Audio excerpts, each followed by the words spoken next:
नोरमा group, जो सोचता है वो करता है। आपके अपने सपनों का आशियाना। नमस्कार, मैं विकास सिंह और आप देख रहे हैं नहले पे दहला। देखिए, नहले पे दहला में आज बड़ी खबर। आज हम बाबा से जानेंगे 15 दिसंबर से पहले बिहार में किस सियासत की खेले में फंस गए हैं मोदी। मोदी बेचैन है, सीएम के फेरे में फंसी हुई है पीएम की कुर्सी। तो सीधा हम बाबा से जुड़ते हैं। बाबा इस वक्त हमारे साथ फोन लाइन पे है। बाबा, 15 दिसंबर ये एक ऐसी तारीख जिस दिन कोई बड़ा खेला हो सकता है, लेकिन इसी बीच में खबर आ रही है कि सीएम के फेरे में पीएम की कुर्सी फंसी हुई है। आखिरकार क्या कुछ मामला है? देखिए विकास, 2005 के मार्च में भी एक ऐसी ही घोषणा हुई थी और एक ऐसा ही तारीख तय हुआ था जिस तारीख ने तारीख को ही बदल दिया। और पिछले 20 साल से नीतीश कुमार बिहार के मुख्यमंत्री, क्योंकि नवंबर जब समाप्त हो गया तो अब दिसंबर शुरू होते ही ये 20वां साल नीतीश कुमार का शुरू हो चुका है। और अभी से 11 महीने बाद या 10 महीने बाद आप चुनाव में होंगे, अगर सही समय पर होता है तो। उससे पहले कई तरह के भविष्यवाणियां, कई तरह के कयास आपने देखे होंगे कि बिहार की राजनीति को लेकर के और देश की राजनीति को लेकर के दिए जा रहे हैं। इसमें सबसे बड़ी बात यह है कि नीतीश कुमार एक तुरुप का पत्ता है, जो जिसके साथ है वही सरकार में रहेगी। निश्चित रूप से भारतीय जनता पार्टी को भी ऐसा एहसास होता है और ऐसा ही एहसास इंडिया गठबंधन के घटक दल यानी कि कांग्रेस को और राष्ट्रीय जनता दल को भी हो रहा है। ये दोनों ही मजा चख चुके हैं नीतीश कुमार के साथ रह करके सत्ता का। तो ऐसी स्थिति में कयासों के बाजार में तो भाव चढ़ेगा ही नीतीश कुमार का, लेकिन जो फैक्ट है उससे भी आप इनकार नहीं कर सकते हैं। नीतीश कुमार ने अपने इस 20 साल के राजनीतिक सफर में, जो बिहार के मुख्यमंत्री के रूप में उन्होंने खुद बैठे हो या किसी को बैठाया हो समय पर, इस 20 सालों में नीतीश कुमार ने इतना तो जरूर तय कर दिया है कि नीतीश कुमार के बिना बिहार की सियासत का कोई भी पन्ना आप पढ़ नहीं सकते हैं, खोल नहीं सकते हैं। सीधी तौर पे आप समझ लीजिए कि जो वर्तमान परिस्थिति बनी है उसमें एक बार फिर से नीतीश कुमार चर्चा में इसलिए हैं कि नीतीश कुमार को लेकर के कई तरह के नहीं कहा जाता है कि पुआ पकाया जा रहा है। एक तरफ जहां इंडिया गठबंधन बार बार ये कह रहा है कि अगर नीतीश कुमार को साध लिए तो देश के अन्य राज्य जो भाजपा के साथ अभी संगठन में हैं या गठबंधन में हैं, वो भी सधा जाएंगे। इसके लिए आपने देखा होगा कि कई तैयारियां हुई हैं। आपने अखिलेश यादव को देखा होगा, वो नीतीश कुमार को अपने तरफ आने के लिए गुहार लगा रहे हैं। अभी आपने हाल फिलहाल में देखा होगा कि जेपी जयंती के दिन उन्होंने नीतीश कुमार को किस तरह से समाजवादी विचारधारा में वापसी करने की बात कह दी। ये सभी चीजें अनायास ही नहीं हो रही हैं विकास। आप इस चीज को मान के चलिए। आपको याद होगा कि मैंने जो खबर किया था महाराष्ट्र में, जब अंबानी के बेटा की शादी थी और उस शादी में सारा विपक्ष जुटा हुआ था, तो मैंने एक खबर किया था कि ये सारे विपक्ष के लोग एक कमरे में बैठ करके और आने वाले बिहार और देश की राजनीति की दशा और दिशा और रणनीति पे बात कर रहे हैं। और मैंने सिर्फ ये कयास लगाया था, कयास इसलिए लगाया था कि ये सभी पहुंचे थे और एनडीए के घटक दल के नेता उसमें बहुत कम गए थे। प्रधानमंत्री फाइनल टाइम में, अंतिम समय में गए थे। जबकि आपको याद होगा कि अडानी और अंबानी का नाम लेकर के ये विपक्ष के लोग कितना ज्यादा हाय तौबा मचाते हैं, लेकिन उसी के बेटा के शादी में ये सभी लोग बैठ करके रणनीति बना रहे थे कि नरेंद्र मोदी को सत्ता से कैसे बेदखल किया जाए और नीतीश कुमार को अपने खेमे में फिर से वापस कैसे लाया जाए। इसकी अगुआ बनी थी ममता बनर्जी। मैंने इस पूरी खबर पर बड़ा ही बारीक विश्लेषण किया था और मेरे विश्लेषण के 12 घंटे के बाद एक बयान आता है ममता बनर्जी का कि जब अटल बिहारी वाजपेयी जैसे सुलझे हुए नेता जो सबको साथ लेकर के चलते थे, उनकी सरकार गिर सकती है, तो ये तो जो भारतीय जनता पार्टी की नई जो पौध है या फिर कहा जाए कि नेतृत्व करने वाले लोग हैं, ये तो एरोगेंस है। इनकी सरकार भी जा सकती है क्योंकि कई कंधों पे ये सरकार चल रही है। सीधा इशारा उनका था चंद्रबाबू नायडू, नीतीश कुमार, इसके अलावा एकनाथ शिंदे, इसके अलावा उनका ध्यान चिराग पासवान पर भी था। और तब से ये लगातार चर्चा चल रही है कि क्या ये 5 साल तक कंटिन्यू करेंगे। मैंने इस पर कई खबरें की हैं, लेकिन आज की खबर का विशेष इसलिए हो जाता है कि एक तरफ हम कल ही बात कर रहे थे सागर से, या फिर पंचनामा में हमने संपादक नमन मिश्रा जी से बातचीत जो किया, उसके आधार पर यह साफ नजर आ रहा है कि भारतीय जनता पार्टी 2025 के लिए जो अपनी तैयारी कर रही है, उस वो दो एंगल है। एक एंगल नीतीश कुमार वाला है, जिसमें नीतीश कुमार के सामने सरेंडर करके, क्योंकि बार बार आप देख रहे होंगे कि नरेंद्र मोदी नीतीश कुमार जितना बार भी कह लें कि सब कुछ ठीक है, वो लगातार अपने करीबियों को, अपने कोर टीम के मेंबर्स को बिहार भेज रहे हैं। जी सबसे पहले आपने देखा कि जेपी नड्डा लगातार कई बार आए, उसके बाद उन्होंने राजनाथ सिंह को भेजा, उसके बाद आपने देखा कि उनकी टीम के और भी कई सदस्य आए, अपने खुद लौट करके आए, और अब निर्मला सीतारमण को भी उन्होंने बिहार भेजा है। जी ये सारी बातें कहीं ना कहीं इस बात की तरफ इशारा करती है कि देश में चाहे जितनी भी राजनीति हो ले, भारतीय जनता पार्टी सबसे निपट लेती है, लेकिन बिहार में उसके लिए मुश्किल पैदा हो जाती है, और नीतीश कुमार उसके लिए सबसे ज्यादा उत्तरदायी है। 2005 में मैंने यात्रा की बात की थी, मैंने कहा था कि 2005 में ऐसा ही एक तारीख आया था जिसने तारीख बदल दी थी। नीतीश कुमार एक यात्रा पर निकले थे, और उस यात्रा में उन्होंने लोगों को यह कहा था कि मैं आपको जंगल राज से मुक्ति दिला सकता हूं, बशर्ते कि आप मेरा साथ दीजिए। और लोगों ने नीतीश कुमार को मुख्यमंत्री की कुर्सी पर तक पहुंचाने के लिए वोट दिया। 2005 में नीतीश कुमार आए, उसके बाद 2005 से 2010 तक नीतीश कुमार ने जो किया वो सब कोई को पता है। एक बार फिर से नीतीश कुमार हैं एनडीए में, लेकिन बिहार को बदलने के लिए जो डबल इंजन की सरकार चाहिए, वो सरकार भले ही पीछे काम नहीं कर रही हो, लेकिन अब उस सरकार के मुखिया नरेंद्र मोदी बिहार को लेकर के विशेष फोकस है, और बिहार में आपने देखा होगा योजनाओं का तांता लगा हुआ है। जी बिल्कुल। हर चौथे पांचवें दिन कोई ना कोई केंद्र से आता है और एक नई योजना का शुभारंभ करके, 2-3 योजनाओं को दे करके, राशि आवंटित करके, राशि निर्गत करके और चला जाता है। दैट मीन्स कि भारतीय जनता पार्टी का फोकस बिहार पर है, और बिहार के 2025 के चुनाव में नीतीश कुमार को मुख्यमंत्री मानने के लिए एनडीए के सभी घटक दल तैयार हैं। लेकिन जो महाराष्ट्र में हो रहा है वो किसको नजर नहीं आ रहा है, और भारतीय जनता पार्टी इस बात के लिए जानी जाती है कि वो अपना मुख्यमंत्री बनाने के लिए किसी हद तक अपनी रणनीति में बदलाव कर सकती है।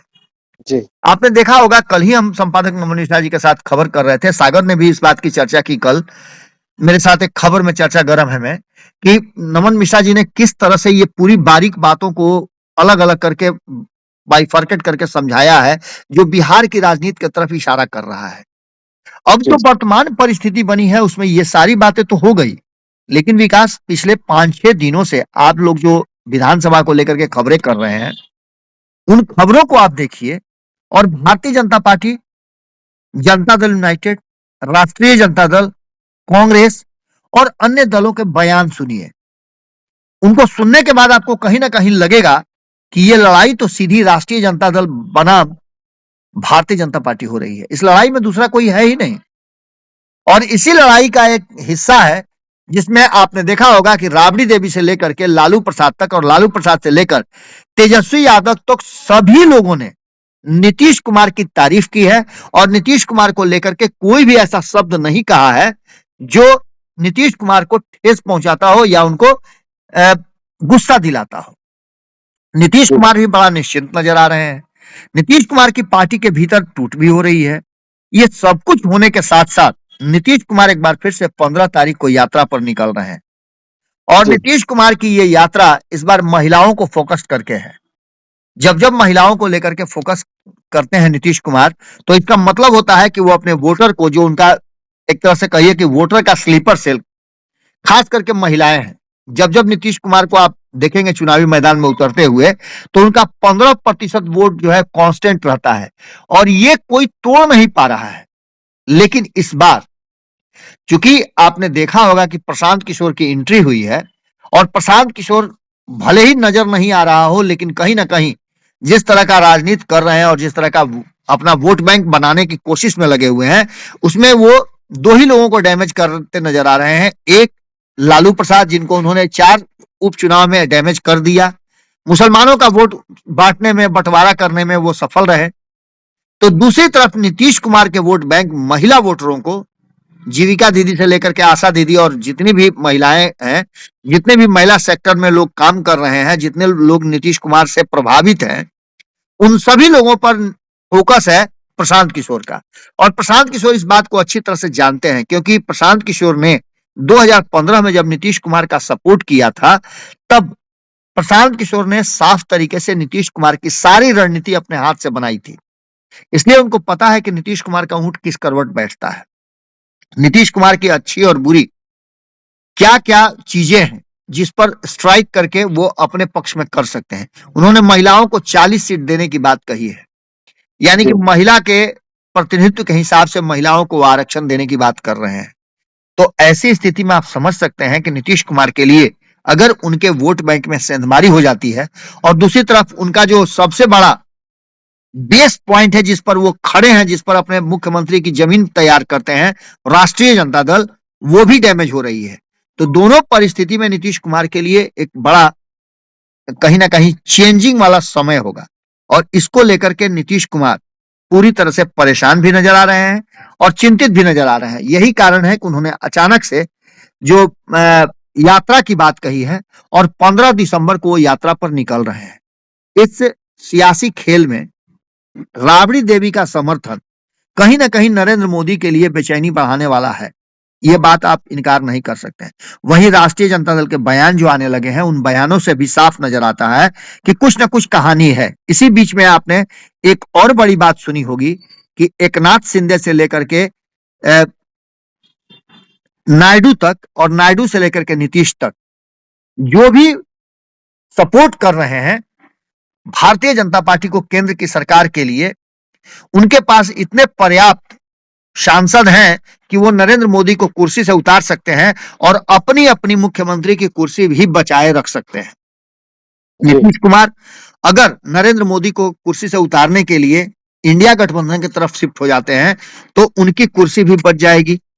एकनाथ शिंदे अगर स्विच कर जाते हैं तो मिला जुला करके वो भी सरकार की तरफ पहुंच जाएंगे, क्योंकि महाराष्ट्र की जो वर्तमान स्थिति है उसमें आप देख रहे होंगे कि 133 सीटें ही है, जबकि 145 सीटों की जरूरत है भारतीय जनता पार्टी को सरकार बनाने के लिए।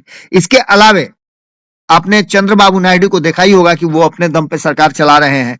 ये 3 मुख्यमंत्री हैं जो कहीं ना कहीं प्रधानमंत्री की कुर्सी के लिए सबसे बड़े घातक और पेंच फंसाने वाले हो सकते हैं, क्योंकि इन तीनों के पास 40 सीटें हैं, और ये 40 सीटें प्रधानमंत्री नरेंद्र मोदी को कुर्सी से उतारने के लिए बहुत काफी हैं, और दूसरी तरफ इंडिया गठबंधन की सरकार बनाने के लिए। तो ऐसी स्थिति में आप समझ सकते हैं कि कहीं ना कहीं सीएम के फेर में कहीं ऐसा ना हो कि प्रधानमंत्री की कुर्सी ही फंस जाए, और बिहार से जो सियासी खेल शुरू हुआ है उसमें लालू प्रसाद का इतना ज्यादा एक्शन में आना, खुश होना और बयान देना, कहानी तो कुछ और है, और कहानी को कह भी रही है। 15 दिसंबर का इंतजार कीजिए। 15 दिसंबर से खरवास भी चल रहा है और नीतीश कुमार की यात्रा भी हो रही है। उससे पहले बिहार की राजनीति और देश की राजनीति में कहा जा रहा है कि जैसे ही महाराष्ट्र में सरकार बनेगी एक बड़ा सुनामी और भूचाल आएगा। देखना होगा कि आखिर होता क्या है। हमारी नजर तो आप जानते हैं लगातार बिहार की राजनीति बनी रहती है। विकास, बिल्कुल बिल्कुल आप लोग भी नजर बनाए रहिए, क्योंकि कभी भी कोई बड़ा राजनीतिक घटनाक्रम हो सकता है जिस पर नजर रखना जरूरी है। जी बिल्कुल। देखिए बाबा, आपको ये सब कुछ समझा रहे थे कि बिहार में ही नहीं बल्कि देश में कोई बड़ा राजनीतिक उथल पुथल हो सकती है, फेरबदल देखने को मिल सकता है, और 15 दिसंबर एक ऐसी तारीख है जो एनडीए के लिए भारी पड़ता हुआ नजर आ रहा है। सभी का नजर नीतीश कुमार और महाराष्ट्र की ओर लगी हुई है कि महाराष्ट्र में क्या कुछ खेला होगा जिसका प्रभाव सीधा बिहार पर पड़ेगा। तो ऐसी तमाम खबरों के लिए आप रहिएगा हमारे साथ, तब तक के लिए दे दीजिएगा इजाजत। धन्यवाद। आपके सपनों को हमने सजाया है, ई होम्स पैनोरामा को हमने बनाया है। ई होम्स मेरा एक सपना था जिस पे मैं पिछले 4 साल से काम कर रहा था। हमने जो बनाया है वो सबने है माना। ई होम्स पैनोरामा में हो आपका भी आशियाना। और फाइनली हमने 2021 में इस प्रोजेक्ट को लॉन्च किया। बहुत लोग अप्रिशिएट कर रहे हैं कि पूर्णिया जैसे शहर में, बिहार के, एक तो बिहार की बात करें उसमें भी पूर्णिया जैसे छोटे जगह में इस तरह का लाइफस्टाइल देना, ये सुन के हम लोगों को बहुत अच्छा लगता है। ई होम्स में हमने कुछ और भी किया है, जैसे हम जिस जगह में रह रहे हैं हमारे फैमिली सिक्योर हो, उनको सिक्योरिटी का ध्यान में रखा है। आपकी सुविधा और सुरक्षा आपके लिए खास है, ये आपका विश्वास है। इसमें आर्टिफिशियल इंटेलिजेंस का 7 लेयर सिक्योरिटी का हमने इस्तेमाल किया है। लस ग्रीन कैंपस को बनाया है, यदि हमारा बाउंड्री वाल है तो वो वर्टिकल गार्डन है। ये जितनी भी फैसिलिटी होता है एक इंटरनेशनल टाउनशिप में ई होम्स है, ये हम लोग विश्वास नहीं कर पा रहे हैं। जो भी हमारे मित्र दोस्त या जो भी हमारे बाहर के बाहर आते हैं तो हम लोगों को बहुत अच्छा सुनने को मिलता है और बहुत अच्छा क्रेडिट मिल रहा है। वो सारा हमने सिर्फ एक बिल्डिंग नहीं बनाया, हमें एक बहुत अच्छा लाइफस्टाइल दिया ई होम्स में, और मेरा एक सपना था जिसको मैं आज फुलफिल होते हुए देख पा रहा हूँ। ये आपका आवास है। ई होम्स पैनोरामा में अब आपका निवास है। E Homes Panorama, luxurious lifestyle redefined. Panorama Group, जो सोचता है वो करता है। अगर ये वीडियो पसंद आई और वह बिहार के राजनीति और बिहारियत से सरोकार रखेनी तो सब्सक्राइब बटन दबा के चैनल के सब्सक्राइब कर ली। ओजे एगो घंटी बा, ओकरा बटन दबा देला से कुल सटीक और मारक खबर रुआ मुफ्त में मिल जाई। अगर रुआ पत्रकारिता के हमनी के नया प्रयोग में सहयोग कर चाहतानी तो ज्वाइन बटन दबा दी। पेटीएम नंबर नोट कर ली 93868167